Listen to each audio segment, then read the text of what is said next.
યોગેશ પોટાના નમસ્કાર. મિત્રો, પરીક્ષા નજીક આવી રહી છે. પરીક્ષાથી ડરવાની જરૂર નથી. પરીક્ષાનું સ્વાગત કરવાની સૌથી પ્રથમ જરૂરત. મિત્રો, સમય અને ભરતી કદી કોઈની રાહ જોતા નથી.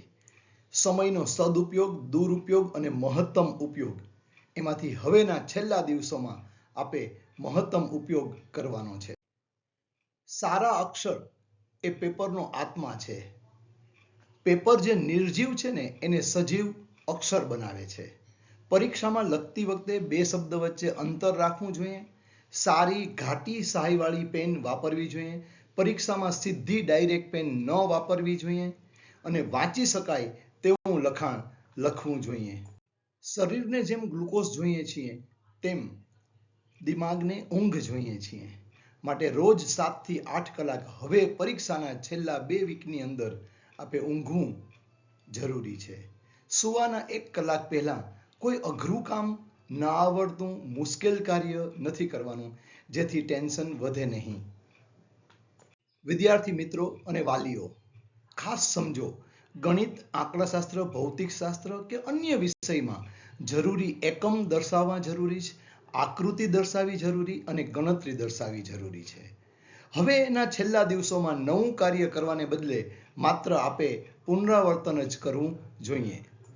હવે આપે શું ન કરવું જોઈએ તેનો ખ્યાલ રાખો.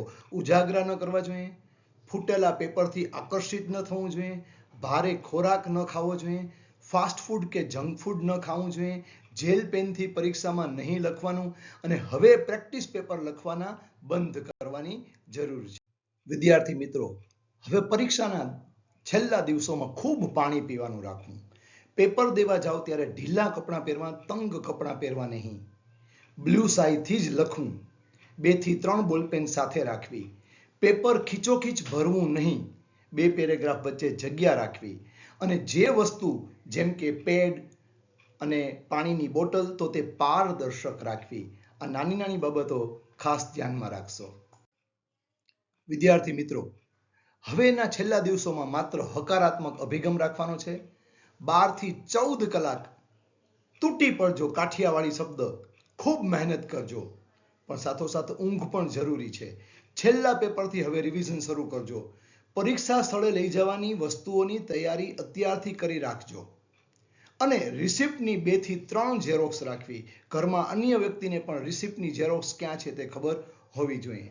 આ નાની નાની ભૂલો વિસ્મૃતિ પરીક્ષામાં આપણને ગભરાટ સર્જે છે. આપ ઉત્તમ રીતે પરીક્ષા આપો, ખૂબ સફળતા મેળવો.